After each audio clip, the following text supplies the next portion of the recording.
उसके ऊपर एक अलग पूरी स्टोरी है कि वो प्लेन बने क्यों। क्या हुआ था वो? भाई देखो, मैंने पहले ही बताया था कि दो सबसे बड़े एयरक्राफ्ट मैन्युफैक्चरर हैं, एयरबस और बोइंग।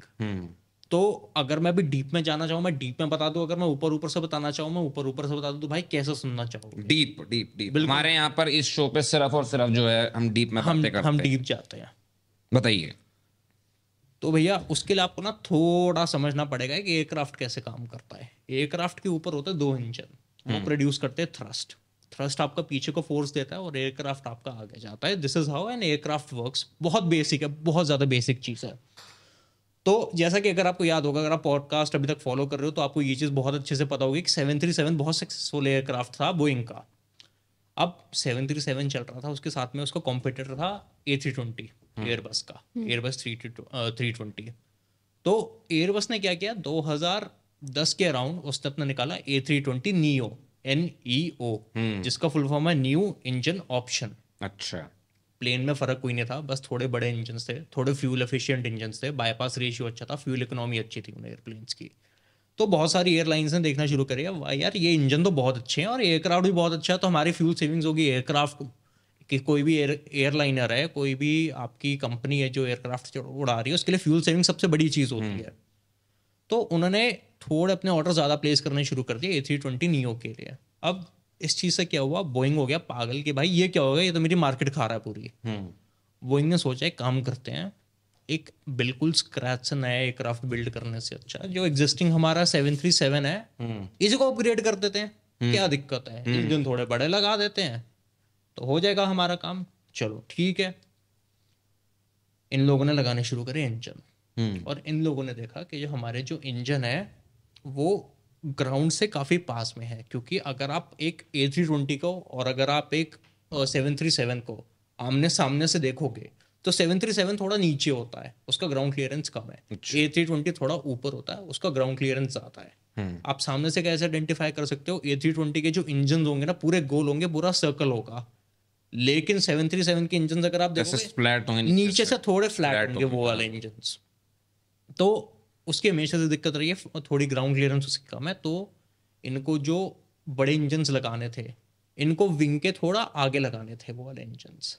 अब विंग के थोड़ा आगे लगाने इंजन, तो उससे क्या होगा, आपका सेंटर ऑफ ग्रेविटी हिलेगा और आपके जो फ्लाइट कंट्रोल्स है उन पे इफेक्ट आएगा। आपके ओवरऑल जिस तरीके से आपका जो प्लेन है वो चलता है, मनूवर होता है, उसकी फ्लाइट कैरेक्टरिस्टिक्स पे आपके चेंज आएगा। और इस चीज़ से ये देखा है कि जो आपका प्लेन है वो क्या कर रहा था, थोड़ा ऊपर पिचअप हो रहा था ऑटोमेटिकली। अच्छा। क्योंकि आपने इंजन आगे लगा दिया, अब थोड़ा वो उसका कुछ एरोडायनामिक्स का हुआ होगा, तो प्लेन आपको थोड़ा ऊपर पिचअप करना शुरू हो गया। ठीक है, अब प्लेन क्या करता है, ऊपर ऐसे क्लाइंब करता है। ठीक है, अगर मान लो एक सर्टेन लिमिट के ऊपर आपने, अगर आपको प्लेन को आपने बिल्कुल स्टीप एंगल पे चढ़ाना शुरू कर दिया तो वो स्टॉल मार सकता है। पूरे पूरे चांसेस हैं उसके स्टॉल मारने के, आप ज्यादा उसको ऊपर स्टीप क्लाइंब नहीं कर सकते। इसको बोलते हैं एंगल ऑफ अटैक। आपका जो ये वाला एंगल होता है ना कि कितने एंगल पे ऊपर जा रहा है, उसको एंगल ऑफ अटैक बोलते हैं। ठीक है, थोड़ा थोड़ा बेसिक्स में बता रहा हूँ। और होता क्या है कि बोइंग ने क्या किया, अपने इस प्रोडक्शन कॉस्ट वगैरह सब कुछ कम करने के लिए एक तो इंजन वाला काम कर दिया।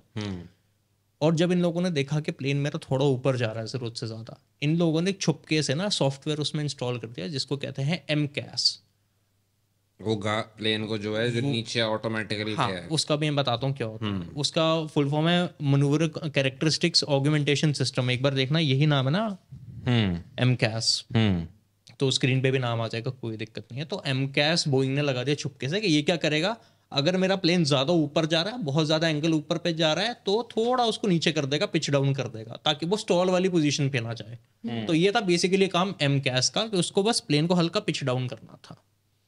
तो चलो ठीक है भैया, बोइंग ने MCAS लगा दिया। लेकिन बोइंग ने यहाँ पे सबसे बड़ी वही था ना जहाँ बताया ही नहीं था उसने। एग्जैक्टली, यहाँ पे इनका फ्रॉड शुरू होता है। इन लोगों ने किसी को नहीं बताया कि हमने कैसा सिस्टम लगा दिया, ना इन लोगों ने अपने मैनुअल्स में मेंशन किया, ना इन लोगों ने ऑपरेशन गाइड्स में मेंशन किया, कहीं कोई मेंशन नहीं किया कि MCAS लगा हुआ है, ये काम करता है नहीं करता, कैसे करता है, किसी को कुछ नहीं पता। चलो ठीक है, दूसरी सबसे बड़ी प्रॉब्लम यहाँ पे ये, एक तो बताया नहीं, ऊपर से इन लोगों ने क्या किया, MCAS कब काम करेगा कब काम नहीं करेगा ये इनपुट जो प्लेन ले रहा था वो ले रहा था एक एंगल ऑफ अटैक सेंसर से, अच्छा। और वो एक ही सेंसर था पूरे प्लेन में। तो एक ही सेंसर आपको ये बता रहा है कि प्लेन का एंगल ऑफ अटैक कितना है, और अगर वो सेंसर खराब निकल गया तो आपके पास कोई बैकअप सेंसर नहीं है जो आपको करेक्ट डेटा देगा। फिर प्लेन उसी के इनपुट को पिक करेगा कि मेरा प्लेन किस एंगल ऑफ अटैक पे जा रहा है। यही होता है उन दोनों एक्सीडेंट्स के अंदर। इथियोपियन एयरलाइंस का एग्जांपल देते हैं, या फिर पहले लायन एयरलाइंस का लेते हैं। लायन एयरलाइंस का कब हुआ था वो? लाइन एयरलाइंस हुआ था आपका, फर्स्ट क्रैश लाइन एयरलाइंस था अक्टूबर 2018, अक्टूबर 2018 जो जावा सी में गिरा था। जावा सी में गिरा था। हाँ। अब बताते हैं उसमें हुआ क्या था। वैसे टू एड कॉन्टेक्स्ट, लायन और इथियोपियन दोनों क्रैशेस में एग्जैक्ट सेम चीज हुई थी, कोई फर्क नहीं था। उसके बाद ये जब देखा गया कि एग्जैक्ट सेम चीज है, उसके बाद इन्वेस्टिगेशंस वगैरह में तो हुआ क्या था, प्लेन अपना आराम से ऊपर फ्लाई कर रहा है।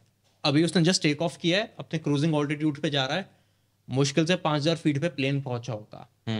जो एंगल ऑफ अटैक सेंसर है जिसकी मैं बात कर रहा था, जो इकलौता सेंसर है पूरे प्लेन के अंदर, वो होता है खराब।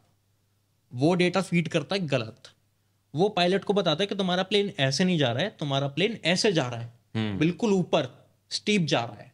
ठीक है, अब एमकैस का क्या काम है, अगर प्लेन स्टीप जा रहा है तो उसको ऑटोमेटिकली लेवल डाउन करो, उसको पिच डाउन करो। ठीक है, वो पीछे जो आपके हॉरिजॉन्टल स्टेबलाइजर हैं शायद उनको कुछ ट्रिम वगैरह करता है, आपका प्लेन नीचे आता है, नोज डाउन करता है।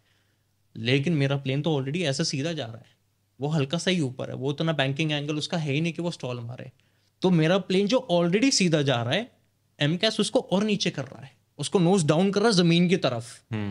और पायलट देख रहा है, पायलट को समझ में नहीं आ रहा है ये क्या हो रहा है। पायलट अपनी तरफ से पूरा, क्योंकि बोइंग के अंदर साइड स्टिक नहीं होती, बोइंग के अंदर योक होता है, वो योक पूरा खींच रहे हैं कि भैया वापस प्लेन ऊपर चला जाए। प्लेन ऊपर जा रहा है, फिर लेकिन एमकैस उसको नीचे वापस उसको नीचे जा रहा है, फिर पायलट उसको खींच रहा है भैया वापस ऊपर है, फिर एमकैस उसको नीचे लेके जा रहा है। ऐसे साइकिल बनती गई। जब वो फ्लाइट डेटा रिकॉर्डर का FDR का डेटा बाहर आया ब्लैक बॉक्स से कि भैया हुआ क्या है, तब उसमें ऐसे ऐसे ऐसे पैटर्न्स बने आए हैं कि भैया फ्लाइट को लगातार ऊपर खींचा गया, एमकैस उसको नीचे लेके गया है, और अल्टीमेटली प्लेन आपका क्रैश किया।